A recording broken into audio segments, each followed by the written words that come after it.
Chers auditeurs, Ramadan Mubarak wa Maqboul Inch'Allah, nous nous retrouvons donc.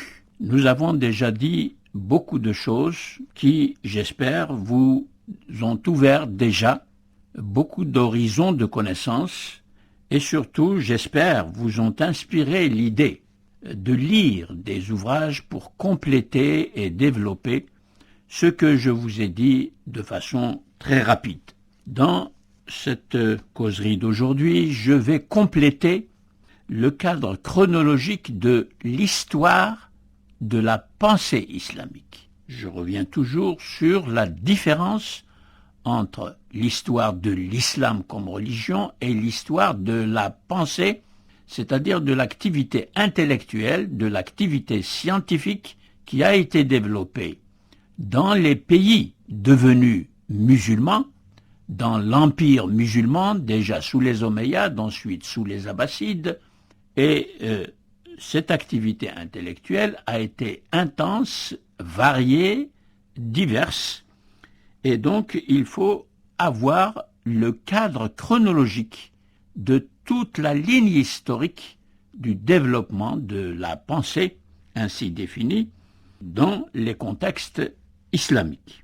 Nous avons parlé déjà de la date de 1258 qui, je vous le rappelle, marque la fin politique du califat. Mais cela ne signifie pas nécessairement l'arrêt de l'activité intellectuelle dans les différents pays musulmans. Il faut donc retenir la date de 1492.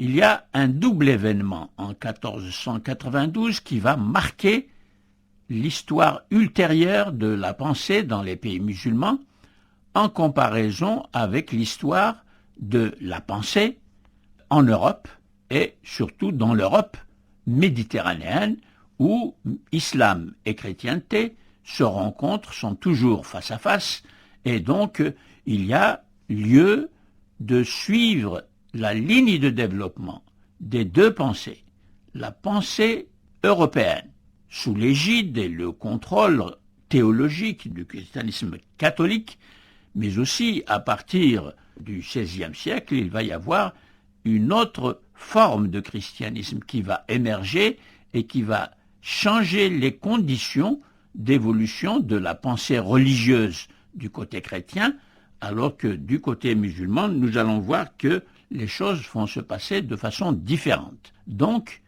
cette date de 1492 est très très significative pour bien comprendre la suite des deux développements, car maintenant nous allons suivre les deux lignes de développement, en Europe et en islam.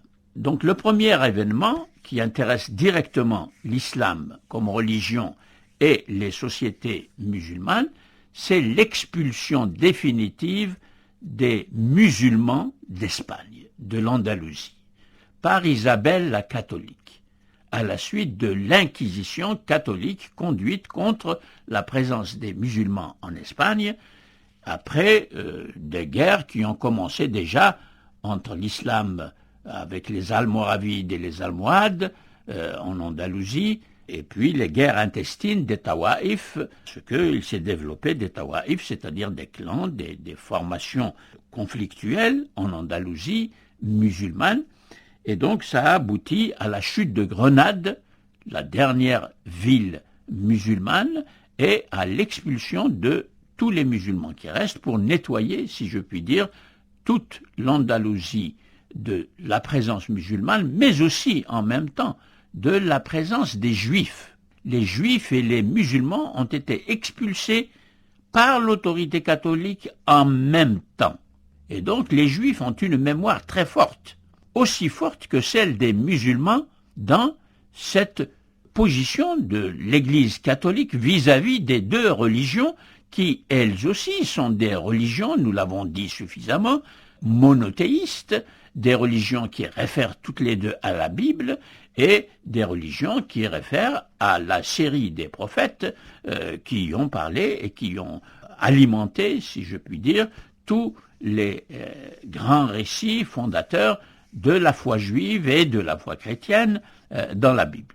c'est très important donc de bien comprendre cette position théologique du catholicisme face à deux communautés qui, entre elles aussi, ne s'entendent pas, nous le savons, et qui sont mises ensemble dans le rejet de deux grandes dimensions, de deux grandes versions du monothéisme. Cela marque l'intolérance religieuse qui existe à l'intérieur des trois religions monothéistes. Et cette intolérance a duré pendant des siècles, elle va se développer encore plus après 1492, car les musulmans, comme les juifs, vont garder une sorte de blessure de cette interruption brutale d'une grande culture, d'une grande civilisation qui s'est développée en Andalousie.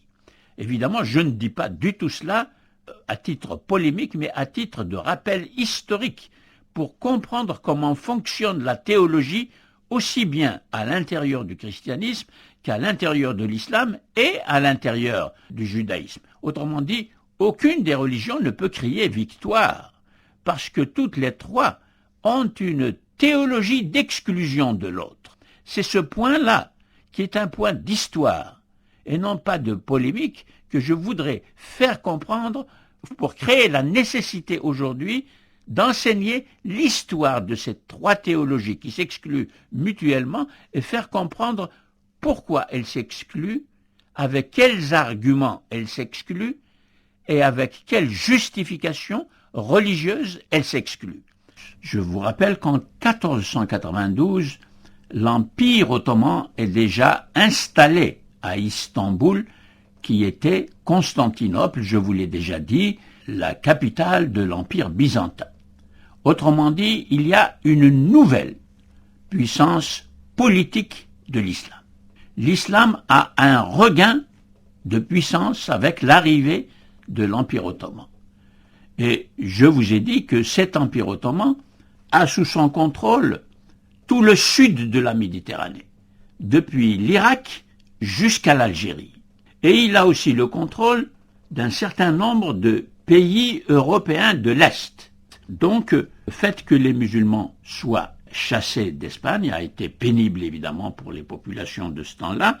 Ils se sont répandus dans le Maghreb, au Maroc, en Tunisie, en Algérie, mais aussi en Proche-Orient, en Égypte, etc. Et ces Andalous expulsés d'Andalousie ont vécu des souffrances parce que l'Andalousie, nous le savons, est devenue une terre de tolérance justement entre les trois religions pendant que l'islam était là. Et voici que le christianisme de ce temps-là se révèle bien plus intolérant que l'islam de ce temps-là. Ça aussi, il faut le souligner, c'est un fait d'histoire. C'est parce qu'il y avait en Andalousie une culture très ouverte et il y avait aussi la présence d'une culture philosophique. Et je reviens toujours à cette philosophie parce que la philosophie ouvre l'esprit en développant l'idée d'une raison qui ne fait pas de différence entre les humains et qui fait simplement des différences entre les types de connaissances que réclame chaque société et chaque peuple s'exprimant dans des langues différentes. Autrement dit, la philosophie contrôle uniquement la valeur de la connaissance que réclament les peuples, que réclament les langues. Elle ne contrôle pas la religion à laquelle appartiennent les différents peuples. Ça, c'est une différence capitale qui va triompher d'ailleurs avec la raison moderne. Et voilà pourquoi il faut revenir à la présence de la culture philosophique en Andalousie qui a créé cet esprit de tolérance pendant que la pensée islamique était là, alimentée de la pensée philosophique. Et je vous rappelle que le grand philosophe Averroès est mort en 1198, c'est-à-dire la fin du XIIe siècle, et qu'il a laissé une œuvre extrêmement importante. Il y a aussi d'autres que je ne peux pas nommer, comme Ibn Tufail, l'auteur de Hayy ibn Yaqzan, bien connu, et qui est un roman philosophique qui est lu en Occident et qui est lu partout, et que malheureusement maintenant on a oublié, comme on a oublié beaucoup d'autres livres historiques. À demain si vous le voulez bien.